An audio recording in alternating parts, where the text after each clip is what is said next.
Good morning, Brew Daily Show. I'm Neal Fryman. And I'm Toby Howell. Today, inflation is continuing to cool, but the Fed still won't cut interest rates. What's it going to take, Jerome? Then maybe these billionaires are onto something because a new study reveals that space travel might actually be good for your health. It's Thursday, June 13th. Let's ride.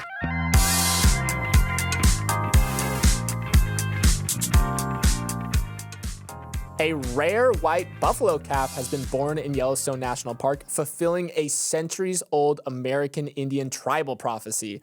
A Lakota legend says that 2,000 years ago, when food and bison were disappearing, a white buffalo calf woman appeared and taught a tribal member to pray to bring buffalo back to the area for food. When she left, she turned into a white buffalo calf, with a legend saying she will return again. And now she has. Neal, Chief Avril Looking Horse, the spiritual leader of Lakota, likened the birth of this calf to the second coming of Jesus Christ. So this is good news after a harsh winter in 2023. This is super cool, but according to Lakota, it's not just good news. It's also a warning. It's a signal that more must be done to protect the earth and its animals. It's a sign that we need to live in a good way and treat others with respect. So this birth is very special to those people, and we should all pay attention to it. But also very interesting is that according to the executive director of the National Bison Association, there's never been an occurrence of a white buffalo being born throughout history. So I'm sure scientists are pretty interested in this as well. It hasn't been confirmed. It was just photographed by a visitor from northern Montana who took photos with it and spent time with it for 45 minutes. But they're having a naming ceremony.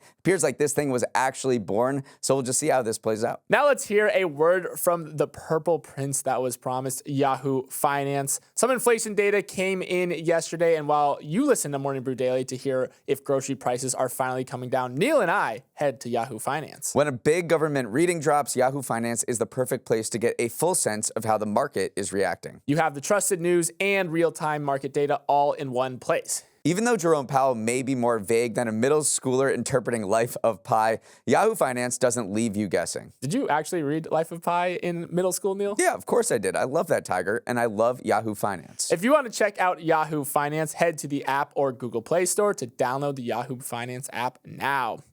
Unlike your ham and cheese Hot Pocket you microwave for 30 seconds too long, inflation is actually showing signs of cooling. After months and months of uncomfortably hot readings, May's inflation numbers came in lower than expected. The Consumer Price Index, which is a closely watched basket of goods and services, was flat from April and increased just 3.3% from a year ago. Both of those readings were 0.1 percentage points below expectations. As my parents used to say, set expectations low, then limp over them. But hey, a beat is a beat, and this reading marks the second month in a row that prices weren't rising faster than expected, so we'll take it. But the good vibes were squashed yesterday afternoon when Jerome Powell jumped on his press conference and reiterated his more careful than expected outlook for interest rate cuts. He called this reading modest progress in the fight against inflation. Was it modest, or is Jerome just being a little modest? First of all, this was Barbenheimer double feature for economics nerds. You get the inflation report in the morning, then you only have to wait a couple hours for 2:30 for Jerome Powell to do his press conference and announce a decision on interest rates and give a talk. And so if you are just loving macroeconomics, yesterday was your day. It's only the 7th time since 2014 that both inflation data and a Fed meeting happened on the same day. You kind of had a little more negative outlook on Jerome Powell's press conference than maybe I do. I thought overall that Barbenheimer double feature there was really a B+. We got cooler than expected inflation data. And then Jerome Powell also said that there was good progress on inflation, and the Fed penciled in 1 interest rate cuts per year. And I think what you have to look at is, what did the stock market do? S&P and NASDAQ rose to all-time highs at the end of the day yesterday. So I think overall we got through yesterday, which was a big test for markets, pretty unscathed. Listen, a B+ might be good for you, but I'm more of an A-, A+ kind of student. Let's dive into the inflation report a little deeper, though. Let's look at the holy trinity of gas, food, and shelter. Gas prices were up 2.2% on the year, but actually fell 3.6% from April. Grocery prices were only up 1% from May, which is good news as well. Housing continues to be a big thorn in people's sides, though shelter prices are still up 5.4% on the year. That's the big sticky one that's been very hard just because of how clogged up the housing market is. Shelter has been the big sticking point in this fight against inflation. Yeah, there's also some other good news in terms of airfares dropped by the most in almost a year. Prices for cable, satellite, and streaming services declined by the most in nearly 20 years. And that grocery number is actually very important, very interesting, because it's the fourth month in a row where there's a decline in average grocery prices. That has been such a big topic of discussion that's been hurting people's finances. But as we've talked about on the show many times, every grocery store, it seems, from Target to Walmart to Kroger, are reducing their prices and offering more value to consumers as their budgets continue to be stretched. So it does seem like that is filtering through into the government data as well. Another part of the services sector that we've definitely talked about on the show is car insurance costs. Car insurance costs have just been exploding. We actually had our first drop in car insurance costs since 2021. That category has been a major driver, exerting immense pressures in recent months on inflation numbers. So finally, if you see the chart of car insurance prices, it's been 3 years since we finally got a drop. So that is finally, if you own a car, you're breathing a sigh of relief. Yeah, so where do we go from here? What's interesting is that the European Central Bank and the Bank of Canada last week cut interest rates. It doesn't appear like Powell is ready to do that. Markets are pricing in a 75% chance of a rate cut in September. So we have 3 more months to go until a possible rate cut. This was the 7th straight Fed meeting where the Powell has held interest rates steady. So the markets are pricing in 1 rate cut for the rest of the year, and then we'll still have to wait for more inflation data to come out because that is what matters. And so the most important inflation report is the next one.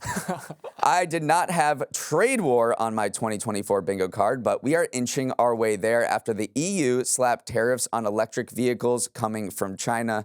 The trade barriers comes just weeks after the U.S. did the same thing, though the Biden administration's measures were much tougher. They quadrupled tariffs on Chinese EVs to 100%, pretty much blocking them from the market altogether, while the EU's max out at 38% on top of a current tariff of 10%. What is the reason for this tariffs? Well, the EU and the US say that China's government has been unfairly subsidizing its auto industry, creating an uneven playing field for domestic car producers. They worry that cheap Chinese EVs could flood the market and deplete the ranks of the 13 million people employed in the European auto sector. Now, here's the most intriguing part of the story. You'd expect European auto giants like BMW and Mercedes to fully be behind this, right? Thank you, Brussels, for having our back, you'd think they say. But no, many European car companies like BMW oppose these tariffs and argue they're actually bad for their business. Toby, what is up with this dissonance? Yeah, it feels like the car makers are saying that you're sacrificing the long game in favor of short-term gains, because China was a source of nearly 1 in 5 European sales of EVs last year. So it's a huge market for them, but also a large part of European automakers' supply chains are tied up in China as well. So when you look, they're saying, let us fight it out against them, because our fate is too entwined with China to kick off this trade war that wasn't on your bingo card. It was on my bingo card, so I'm a little ahead of you right now in terms of 2024 bingo. But yeah, Europe is just a huge destination for Chinese EV exports in general as well. So a lot of things swirling here, and it is interesting to see kind of the dissonance between the U.S. automaker reaction and the European automaker reaction. Yeah, I mean, barely any Chinese cars are currently in the market in the U.S. I think it's just Polestar, which accounts for 2% of all EVs in the United States. Meanwhile, more than 30% of all European imports of EVs come from China. So these two are already interlinked, which makes doing tariffs a lot messier. When you put tariffs on Chinese exports of EVs, that also means you're putting exports of your own European automakers.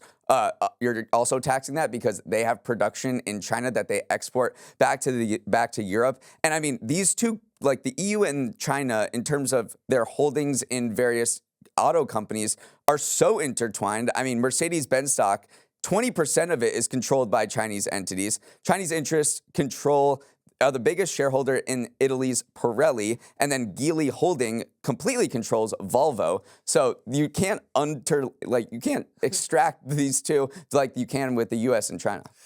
The other layer to this too is that isn't this against the green revolution that's supposed to be taking place in Europe right now? You have this commitment to this carbon-free, emissions-free future, and it definitely necessitates more movement away from gas cars at a quicker pace than we're currently going. And yet here you are making it that much harder for cheap EVs to be sold and produced around the world and in your country. So it is very interesting to balance all these multiple positions, and clearly they're not taking as big of a protectionist policy approach as the U.S. because the U.S. was slapping 100% tariffs, quadrupling their tariffs. This is a much smaller hike, and they are kind of playing it by ear too because there's doors open for, as ways around these tariffs because BYD last December said that, hey, we're going to open a factory in Hungary. It's going to be our first factory for passenger cars in Europe. So there's definitely some wiggle room here because clearly the automakers want to play ball with China in a way that maybe lawmakers don't. With his generally annoying persona, Jake Paul might get under your skin, but now he wants to get on your skin. The amateur boxer and internet personality is jumping into the grooming game, launching a line of products, including a body wash, body spray, and deodorant yesterday, geared towards a younger male audience that will be sold in Walmart. The brand is called W and seeks to ride the growing wave of skincare and grooming products geared towards men. Neal, lots of interesting wrinkles to this launch. The fact that it's debuting in Walmart with products priced at less than $10, that he chose men's grooming as an industry he thinks is underserved, and the presence of existing competition already. The Rock, John Legend, Idris Elba, and Pharrell all have recently launched skincare or skincare adjacent lines. Do you think W is going to be a W? I guess if you look at every possible business sector to dive into, men's personal care, men's grooming might make a lot of sense, especially for Jake Paul. It is growing at a 10% annual compound growth rate. It is expected to grow $100 billion, this entire market, over the next 4 years. So he's a young male with a large following, 47 million followers across YouTube and Instagram. So if I'm looking at what possible industries I could dive into, then this one does make sense. Yeah, I do think that he certainly drew a lot of inspiration from his brother Logan's success with his Prime energy drink. But even though Prime has come crashing down to earth a little bit, it got off to a really hot start, 250 million in sales in 2022, but the hype has died a little bit as a couple lawsuits here and there have popped up. But Jake Paul likened him and his brother to the Kardashians, but I don't think they're actually the Kardashians because what the Kardashians do is they release products that are very authentic to them. I mean, he isn't really a skincare guy. I mean, it's a good industry. Like there is a lot of opportunity. He's not paying for less than $10 for a shirt. Right, exactly. Sure. So it feels a little disingenuous, even though he's trying to paint this picture that it is very much true to his character. So it's interesting. He might just be trying to capture on the buzzy moment he's having too. He was going to fight Mike Tyson on Netflix, even though that fight has now fallen through. No, it's going to be in November, maybe. Oh, okay. And then they replaced him with someone else because, Tyson had a little bit of health issues because he is quite old. But he's not wrong. Paul is not wrong by saying the inspiration for this brand was him going into a CVS, looking at the shelves of available deodorant and shampoo, seeing Axe and Old Spice, and was like, man, these have been on the shelves for so many decades. Nothing new. There's no disruptors. So he's coming at it with this. I mean, it's a huge flex to be able to launch with Walmart because Walmart is one of the biggest retailers, if not the biggest retailer in the world. So he's coming in with a leg up. But like you mentioned with the Kardashians in Skims and a bunch of all these other celebrity brands, a lot of celebrities think now you can just release any consumer product and everyone will buy it because everyone follows you on Instagram and they'll already love it. But as Prime shows with a huge 50% drop off in sales in Q1, that you can't just do it and not pay attention to it. You have to nurture it. Not everyone can be Skims, which is worth more than $4 billion now. Up next, it's my favorite segment of the week, and yours too, Neal's Numbers. Welcome back to Neal's Numbers, the segment where I share 3 stats from the week's news that will be like taking your brain to a steam room. For my first number, let's head to North Dakota, I've actually been there, where voters on Tuesday made it the first state to set a maximum age limit for congressional candidates. If you turn 81 or older by the end of the year before your term would end, you are not eligible to run. The gray hairs sprouted by American lawmakers have become a hot topic in recent years, with Senator Mitch McConnell freezing up twice, Senator Dianne Feinstein going through health struggles while in office, and of course, the two main presidential candidates being way past retirement age. President Biden is 81, and his challenger, former President Trump, is 77, though North Dakota's new law would not apply to them. Whether the rule stands up to legal muster remains a question mark. In 1995, the Supreme Court said that states cannot set qualifications for Congress besides those listed in the U.S. Constitution, which are the minimum ages, 25 to serve in the House, 30 for the Senate, and 35 for president. The only maximum age on the books now belongs to North Dakota. Yeah, measures like this are only going to get more and more popular, especially in this age of septuagenarian, octogenarian politicians. I mean, the average age of freshman members in Congress is 47 years old, and then the Senate average age is 64 compared to 57 in the House. So everyone is getting older. Obviously, the two main presidential candidates are extremely old as well. And yeah, baby boomers are just dominating Congress in general. So this is definitely going to get widespread support if it actually has the muster to pass, especially with that Supreme Court kind of stating that you cannot impose those restrictions. We'll see. It probably will make it to the Supreme Court if they do go forward with this case. But it is interesting that if you just look at it from the public perception and public support angle, it's going to have a lot of support. My second number might help explain why you've been a junior analyst going on 3 years now. In the current job market, very few American workers are getting promoted. Just 1.3% of white-collar professionals got promoted in the first 3 months of the year, according to Bloomberg. That's the lowest rate for any first quarter going back 5 years. And 2023 wasn't much better, especially for young people. Just 2.1% of Gen Z workers got a title bump last year, down from a high of 2.5% in 2021. Getting stuck in your role is likely a reflection of the slowing job market. While layoffs are still very low across the board, employers aren't hiring like they had been or forming new teams, so there's less of a need for new managers, the report's author said.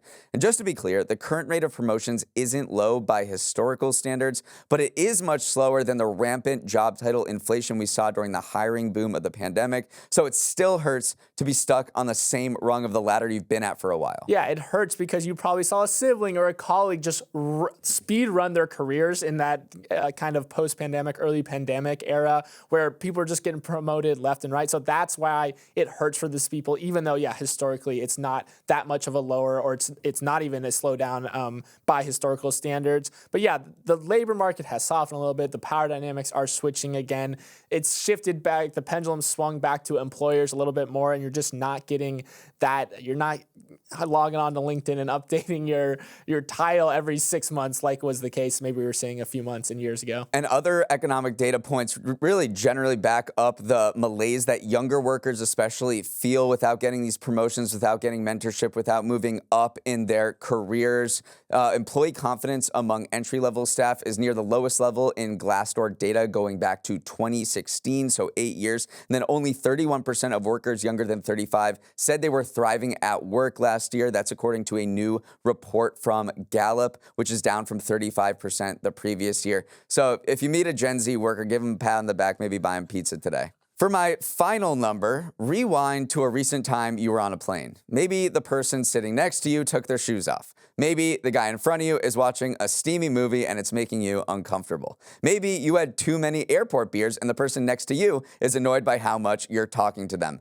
Airplane cabins are the setting where many of society's unwritten rules collide. And this week, the polling site YouGov published a survey asking Americans about 30 different airplane behaviors and which they consider acceptable or unacceptable. I promised you numbers. Here are the numbers from the survey.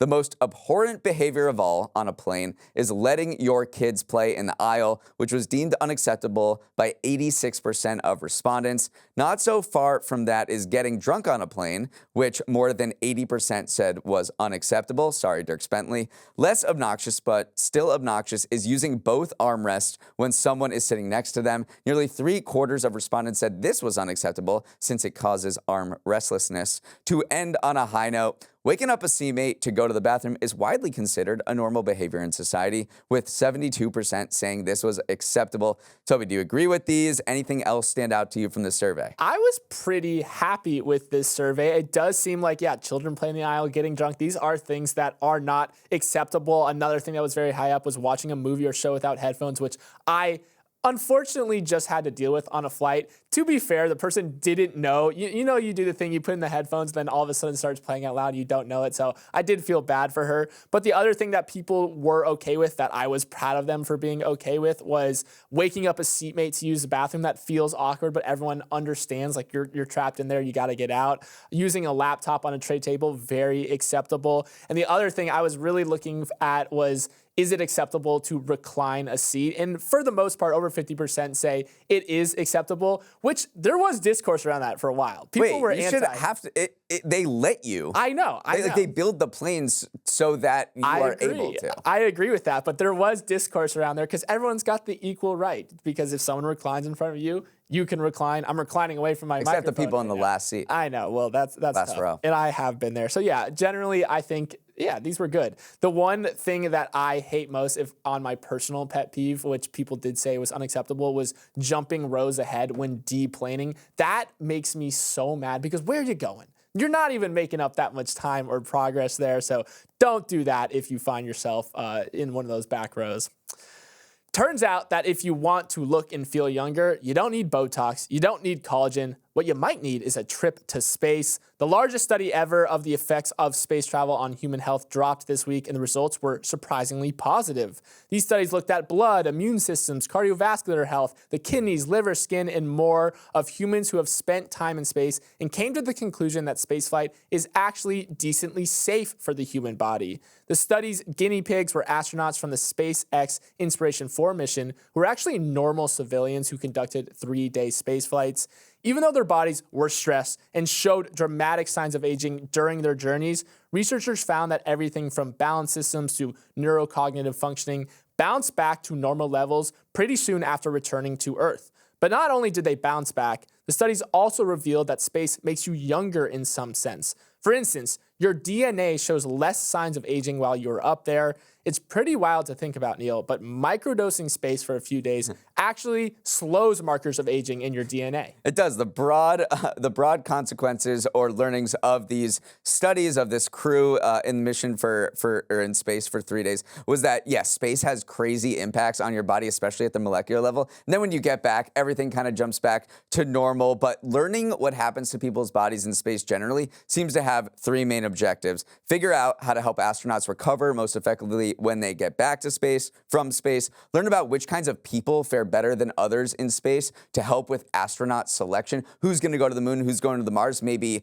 you are more predisposed to go to space than I am because of your blonde hair or whatever. And then take any of these findings that we learn about what happens to people in space and maybe apply them to medical approaches on Earth that have nothing to do with space, like maybe this finding about how our particular DNA ages. You're right. It is kind of like going to the gym. The scientists likened it to going to the gym for your muscles. You put it under an immense amount of stress, but in order for them to grow back in greater number of muscle fibers, same goes for this distinct part of your DNA, which are called telomeres, which are the things that scientists were seeing elongate, which is usually as you age, they get shorter and shorter. But when you go to space, for whatever reason, maybe it's a radiation-rich environment, they actually expand in length, and then over time, they do shrink back to their normal sizes once you land on Earth. But just they had hunches about a lot of this stuff because we have studied astronauts in the past, but this was the kind of knockdown measure every single thing about space travel. And yeah, some surprisingly positive findings. Final note that people might find interesting is that the female crew members, there were 2 female crew members and 2 male crew members. The female crew members recovered faster from spaceflight with all of their health markers back at pre-flight levels faster than their male counterparts. So maybe if we have to send people to space, deep space, Mars, even further out, me and you are not going to be selected for that, which I guess I'm okay with. Finally, have you ever eaten something so spicy and thought, Man, this should really be illegal. Well, Denmark has your back. The country's food agency has recalled 3 spicy ramen products because they were so hot they might cause acute poisoning. Danish authorities said consumers should discard the products if they have them at home or return them to the store where they bought them. The company behind the banned ramen, South Korea's Samyang Foods, said this was the first time its products have ever been recalled for being too spicy. So how hot is this ramen actually? Can Denmark just not handle the spice? Well, the original version of the product clocks in at 4,400 units on the Scoville scale, which measures the heat of peppers, and that's about on par with the heat of jalapenos. But there are 2x, 3x versions of these noodles, and even the company's CEO said she couldn't stomach them at first. Toby, is this an overreaction, proper reaction to protect consumers? I guess my one takeaway is we need a Hot Ones spin-off ramen edition. I thought your takeaway was going to be we need to try it. I was going to say, absolutely need to try it. I have never, I mean, I love ramen. I'll just put it out there, but I cannot do the spicy. I do not have a very high spice tolerance at all. There's definitely some reason behind it. I mean, spicy foods can be dangerous, especially for children. I mean, remember the one chip challenge? This was a extremely spicy chip that was sold in literally a coffin-shaped packaging box from a company called Packy. That led to a social media challenge. A Massachusetts teenager ended up dying after eating that the spicy chip. So I definitely see how there is definitely some health concerns around very spicy stuff, especially if those trends go viral on social media, which Samyang's ramen often does, because mukbang videos, people watching each other eat, it's a very popular medium for that. So I can see where the concern is. I was gonna talk some crap if it was only as spicy as a jalapeno, but the 3x, 4x, that's when it gets a little dicey. Yeah, I mean, this type of spicy ramen has become a global phenomenon. Samyang's Foods stock price has gone up 70% in recent months. The worldwide market for global ramen has jumped 50% in the last 5 years to about $50 billion. So people just love freaking spicy ramen. I love it. Yeah, and Samyang's noodles are definitely aimed at a more adventurous eater, so maybe not me, but let's film a little YouTube video. Let's I would definitely try this. All right, that's all the time we have for today's episode. Thanks for listening and have an amazing Thursday. I know we will, because the U.S. Open is teeing off today at beautiful Pinehurst in North Carolina. And as per tradition for every golf major, we turn to Toby for a sleeper pick. He's 1 for 2 this year's majors so far. Who you got? I came off a top 10 pick last PGA championship with Dean Burmeister. This week, I'm going with Keegan Bradley. I feel like he's won here before. He's done well in the past. I think he's gonna do well this year as well. All right, well, good luck, Keegan. We love hearing from you, so please send any thoughts, questions, concerns, feedback to morningbrewdaily@morningbrew.com. Let's roll the credits. Emily Milliron is our executive producer. Raymond Liu is our producer. Olivia Graham is our associate producer. Uchenna Ogu is our technical director. Billy Menino is on audio. Hair and makeup has been put on leave for being too hot. Devin Emery is our chief content officer, and our show is a production of Morning Brew. Great show today, Neal. Let's run it back tomorrow.